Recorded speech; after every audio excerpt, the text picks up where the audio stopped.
you have made very successful movies, many successful movies, and they're successful in every respect. In other words, they're visually arresting, they're emotional, they're funny and entertaining, and the big box office. And what does it take to make a good movie? I'm asking because I was in the development business here at Warner Brothers, was my first job as VP and president of Legendado. So we spend so much money and effort on developing scripts, and so few of them actually materialized. And obviously, you've been able to do those 10 movies, or in the last 10 years, all those movies, and they're all so good. There's some formula, there's some kind of a concept that you have that I'd like you to share with us. Well, I wish it were, there's a formula that I could just divvy out to everybody. The truth is, we came about as a studio in an interesting way. We were tasked with making 2 movies in 2008. I had been a part of Marvel up to that point for about 5 or 6 years. As was mentioned, the X-Men films, the early Fantastic Four films, the first Daredevil film, at the Sam Raimi Spidey films, which were definitely the high point. But it was really an amazing opportunity. I got to go from film school into an amazing 5-year film school where I got to see how each different studio worked at the highest levels and the inner workings. Marvel didn't have a lot of control or power. Didn't? Back then, did not. Those characters were licensed to those studios, and those studios paid for them and had almost all the control. There were certain things, Wolverine couldn't have 8 claws on one hand. There was something that would never happen anyway. Or Spider-Man's costume couldn't be green or something, which maybe we'll do now. Now we can do it.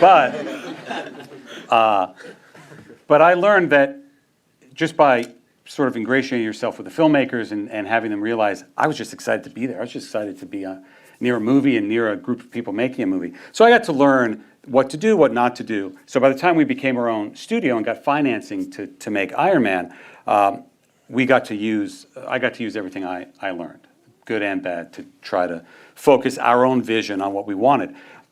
But to your question about development, we said we're making Iron Man, it's coming out this day. Wow. And then we had to do it, no matter what, because we wouldn't have had a studio.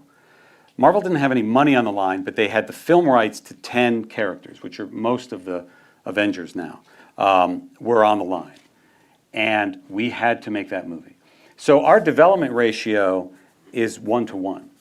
We choose a movie we're going to make, we choose the date we're going to release it, and then come hell or high water, we're going to make it, and we're going to make it great. You still have to get a good script, though, and that's one of the hardest things. It is, but it also, we never stop. So we work on the script during production, we work on the script in post, and we work on the script throughout the entire process.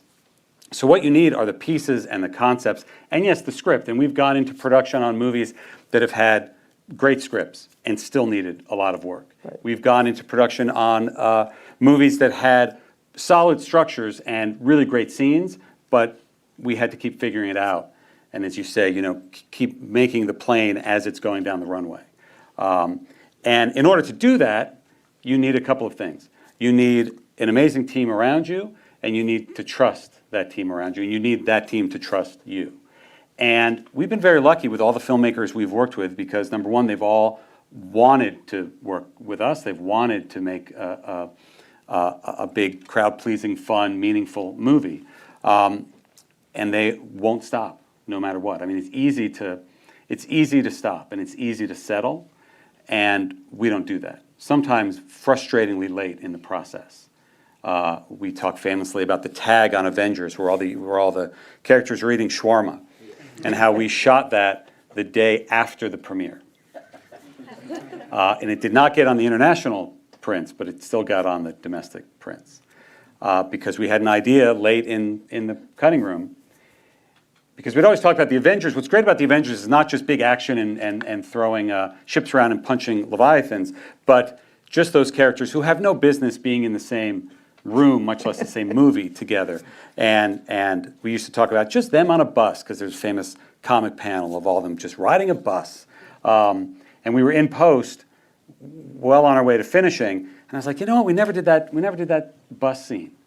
We never had them just sitting around. We were working on the scene where Tony Stark falls from the sky, Hulk catches him, and he goes, shawarma, you ever had shawarma? I don't know what it is, but I want to try it. Joss Whedon goes, you know, this movie ended with all them sitting around eating shawarma. It'd be the best film of all time.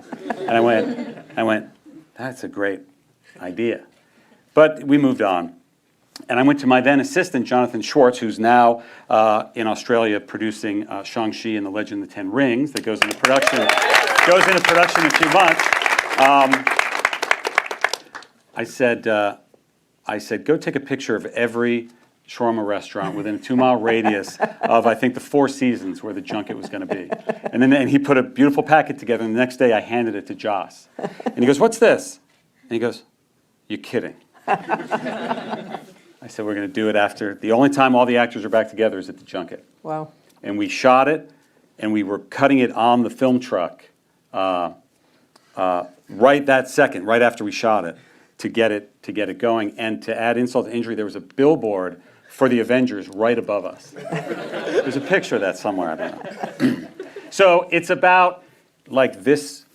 We will not have a studio anymore if this movie isn't the best movie it can possibly be. And when you don't have competing forces or people who want to make different movies, Yes. or when you have a shared vision, Right. which we've been very lucky to have on most of our films, the tide can sweep that way. And when you have the trust of the people paying the bills and the trust of the studio paying the checks, you can do a lot.